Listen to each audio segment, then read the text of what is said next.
Domitian ചക്രവർത്തിയുടെ കാലഘട്ടത്തിൽ ക്രിസ്തു വിശ്വാസം പ്രചരിപ്പിച്ചതിന്, അതായത് സൈനിക സേവനം ചെയ്തുകൊണ്ടിരിക്കുകയും ഈശോയിൽ വിശ്വസിക്കുന്നവരെ സഹായിക്കുകയും സംരക്ഷിക്കുകയും ചെയ്തതിന് വിശുദ്ധ സെബസ്ത്യാനോസിന് കൂരമ്പുകൾ ഏൽക്കേണ്ടി വന്നു. എന്നാൽ അമ്പുകളേറ്റ് വിശുദ്ധ സെബസ്ത്യാനോസ് മരിച്ചില്ല.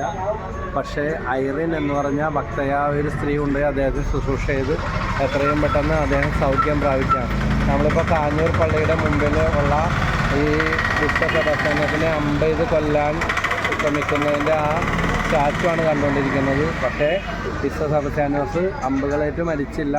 അദ്ദേഹം എത്രയും പെട്ടെന്ന് സുഖം പ്രാപിച്ച് വീണ്ടും കൂടുതൽ ശക്തിയോടെ യേശുവിനെ പ്രഘോഷിച്ചുകൊണ്ട് മുന്നിലേക്ക് വരികയും വടി കൊണ്ടടിച്ച്, ഗദ കൊണ്ടടിച്ച് അദ്ദേഹത്തെ കൊല്ലുകയാണ് ഉണ്ടായത്. ധീര രക്തസാക്ഷിയായ, വിളിച്ചാൽ വെളിപ്പുറത്ത് വരുന്ന വിശുദ്ധ സെബസ്ത്യാനോസിനോട് വിശ്വാസത്തോടെ നമുക്കും നമ്മുടെ നിയോഗങ്ങൾ സമർപ്പിച്ച് പ്രാർത്ഥിക്കാം.